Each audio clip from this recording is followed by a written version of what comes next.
नमस्कार, स्वागत है आप सभी का मेरे चैनल पर। तो आज हम लोग बिहार के इतिहास से महत्वपूर्ण प्रश्नों को देखेंगे जो कि बहुत ही इंपॉर्टेंट है और बीपीएससी पैटर्न पर आधारित है। तो चलिए शुरू करते हैं बिना देरी किए हुए। अगर आप लोगों को मेरी वीडियो पसंद आए, अगर नए हो तो चैनल को सब्सक्राइब लाइक ज़रूर कीजिएगा। चलिए शुरू करते हैं। देखिए, पहला प्रश्न है, प्राचीन महाजनपद मगध की प्रथम राजधानी कौन सी थी। यहाँ पर मगध की राजधानी पूछ रहा है। पाटलिपुत्र, वैशाली, चंपा, अंग या फिर इनमें से कोई नहीं। तो इसका आंसर हो जाएगा कि इनमें से कोई नहीं, क्योंकि जो मगध की राजधानी थी वो थी राजगृह। ठीक है, उसको क्या कहते हैं, राजगृह कहते हैं, जो कि मगध की पहली राजधानी थी। अगला प्रश्न है, बिहार के चिराद नामक पुरा स्थल की प्राचीनतम संस्कृति है। जो बिहार के चिराद से ही नवपाषाण युग के साक्ष्य मिले थे ना, तो चिराद से भी प्रश्न बहुत पूछा जाता है। तो इसके प्राचीनतम संस्कृति है कौन सी है। ए पुरा पाषाणिक संस्कृति, बी है मध्य पाषाणिक, सी है नवपाषाणिक या फिर डी है ताम्र पाषाणिक और ई क्या हो गया, इनमें से कोई नहीं। तो अभी मैं बता चुकी हूँ कि जो चिराद में जो साक्ष्य मिले थे वो कहाँ के मिले थे, नवपाषाणिक मिले थे। तो इसका आंसर क्या हो गया, सी हो गया। अगला प्रश्न है, पाटलिपुत्र में बुलाई गई प्रथम जैन संगति के अध्यक्ष कौन थे। अच्छा, जैन संगति पूछ रहा है। ऑप्शन देखिए, वसुमित्र, स्थिरमति, स्थूलभद्र, शुद्धब्रह्मण या फिर उपयुक्त में से कोई नहीं। तो जब पाटलिपुत्र बुलाई गई जैन संगति के जो अध्यक्ष थे वो थे स्थूलभद्र।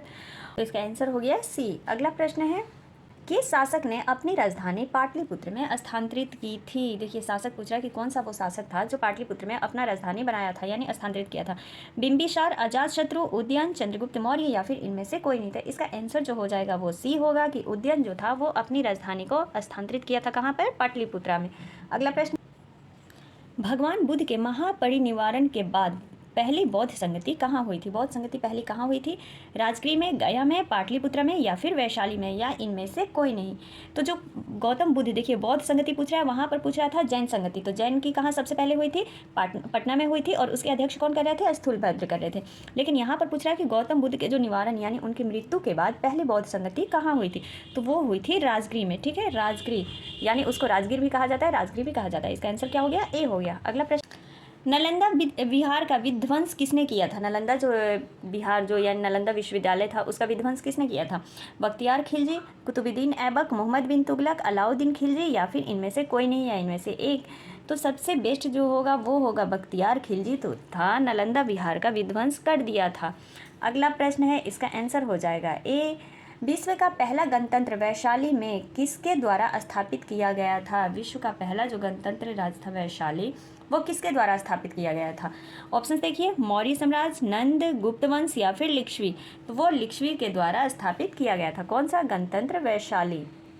पाटलिपुत्र का संस्थापक कौन था। तो वहाँ हम लोग पढ़ चुके हैं कि पाटलिपुत्र का जो संस्थापक था वो उदयन था। इसका आंसर क्या हो गया, ए हो गया। अगला प्रश्न है, संख्यात्मक रूप से बिहार की सबसे बड़ी अनुसूचित जनजाति है यानी संख्या के रूप में सबसे बड़ी अनुसूचित कौन सी है, अनुसूचित जनजाति कौन सी है। मुंडा, संथाल, गोंड, कोरा या फिर इनमें से कोई नहीं। तो सबसे बड़ी जो अनुसूचित जनजाति है वो है संथाल। इसका आंसर क्या हो गया, बी हो गया। अगला प्रश्न है, बिहार सरकार के ऑर्गेनिक कॉरिडोर योजना के तहत निम्नलिखित में से किसके किनारे यानी जैविक कृषि को बढ़ावा दिया जा रहा है। गंगा नदी, राष्ट्रीय राजमार्ग, तराई पट्टी, नगरीय केंद्र या फिर उपयुक्त में से कोई नहीं।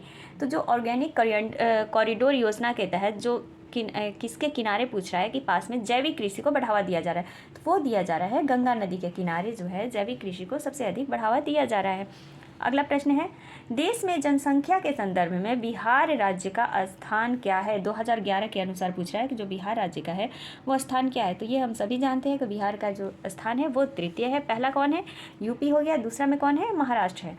अगला प्रश्न है, केसरिया सुप्रसिद्ध है। केसरिया क्या है, ये सीडीपीओ में पूछा है। केसरिया सुप्रसिद्ध है पाल सेन तक्षकला के लिए, बौद्ध स्तूप के लिए, विष्णु मंदिर के लिए या फिर सूफी दरगाह के लिए। तो केसरिया सुप्रसिद्ध है बौद्ध स्तूप के लिए। किसके लिए, बौद्ध स्तूप के लिए। इसका आंसर क्या हो गया, बी हो गया। अगला प्रश्न, नेक्स्ट प्रश्न है, कुम्भरार जो है स्थल संबंधित है, प्राचीन में किससे संबंधित है। कुम्भरार जो है पाटलिपुत्र से, चंपा से, अंग से या फिर राजगृह से। तो कुम्भरार जो है वो स्थल संबंधित है पाटलिपुत्र से। इसका आंसर क्या हो गया, ए हो गया। चीनी यात्री इति संघ ने बिहार का भ्रमण किया लगभग कितने ईसा पूर्व किया था। 405 ईसा पूर्व, 635 ईसा पूर्व, 670 ईसा पूर्व या फिर इनमें से कोई नहीं।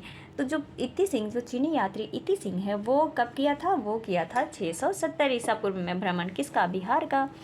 अगला प्रश्न है, पाटलिपुत्र को किस शासक ने सबसे पहले अपनी राजधानी बनाया था?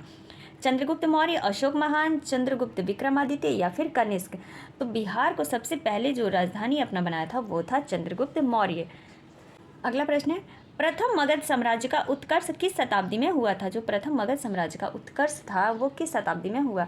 ईसा पूर्व चौथी शताब्दी में, छठी शताब्दी ईसा पूर्व, या दूसरी शताब्दी, या फिर पहली शताब्दी?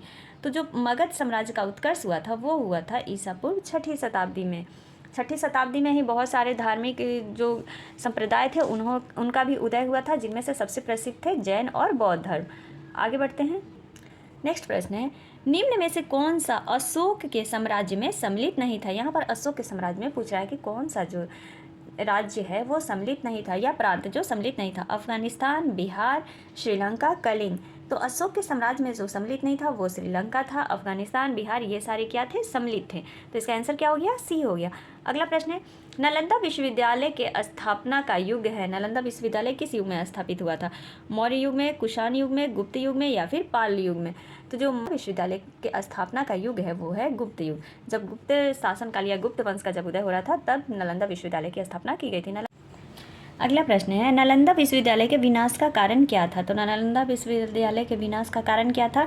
मुसलमान, कुषाण, सिंथियस या फिर मुगल? तो इसका आंसर हो जाएगा मुसलमान। नालंदा विश्वविद्यालय के विनाश का कारण मुसलमान थे।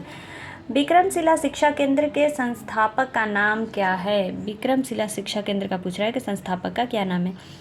देवपाल, धर्मपाल, नयनपाल या फिर नरेंद्रपाल? तो वो धर्मपाल थे और इन्होंने नालंदा विश्वविद्यालय के 200 गांव के राजस्व का भी दान कर दिया था उसके रख रखाव के लिए। ठीक है, तो इसका आंसर क्या हो गया? बी हो गया।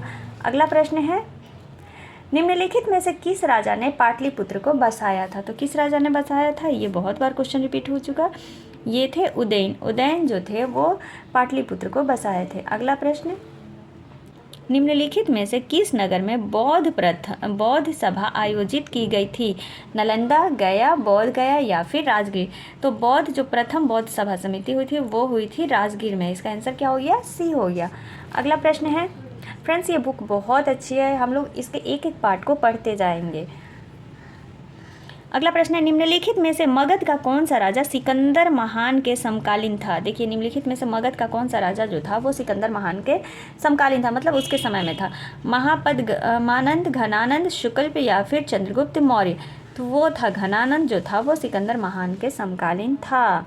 अगला प्रश्न है, मौर्य वंश के पश्चात किस वंश का राज्य स्थापित हुआ? तो मौर्य वंश के पश्चात शुग वंश का जो वंश का राज्य था उसकी स्थापना हुई थी। इसका आंसर क्या हो गया? डी हो गया। नेक्स्ट प्रश्न है, पाटलिपुत्र को किस शासक ने सर्वप्रथम अपनी राजधानी बनाई थी? देखिए, अब यहाँ पूछा है कि अपनी राजधानी बनाई थी सबसे पहले किसने बनाई थी? चंद्रगुप्त मौर्य, अशोक महान, चंद्रगुप्त विक्रमादित्य या फिर कनिष्क? तो वो शासक जो था वो चंद्रगुप्त मौर्य थे जिन्होंने अपनी राजधानी बनाई थी। किसको? पाटलिपुत्र को यानी पटना को। नालंदा विश्वविद्यालय किस लिए विश्व प्रसिद्ध था? चिकित्सा के लिए, तर्कशास्त्र के लिए, बौद्ध धर्म दर्शन के लिए या फिर रसायन विज्ञान के लिए? तो नालंदा जो विश्वविद्यालय था वो बौद्ध धर्म दर्शन के लिए सबसे विख्यात था। यहाँ पर चीनी लोग भी आते थे ना शिक्षा ग्रहण करने। नालंदा विश्वविद्यालय बहुत बड़ा विश्वविद्यालय था। अगला प्रश्न है, निम्नलिखित में से भारत का सबसे पुराना राजकुल कौन सा है? अच्छा, मौर्य, गुप्त, वर्धन या फिर कुषाण? तो निम्नलिखित में से भारत का पूछ रहा है कि सबसे पुराना राजकुल कौन सा है? वो है मौर्य वंश। नेक्स्ट प्रश्न है, तो फ्रेंड्स आज हम लोग 30 प्रश्न करेंगे।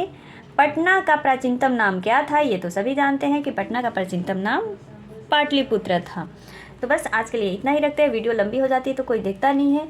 मिलते हैं किसी नए वीडियो में, तब तक के लिए धन्यवाद।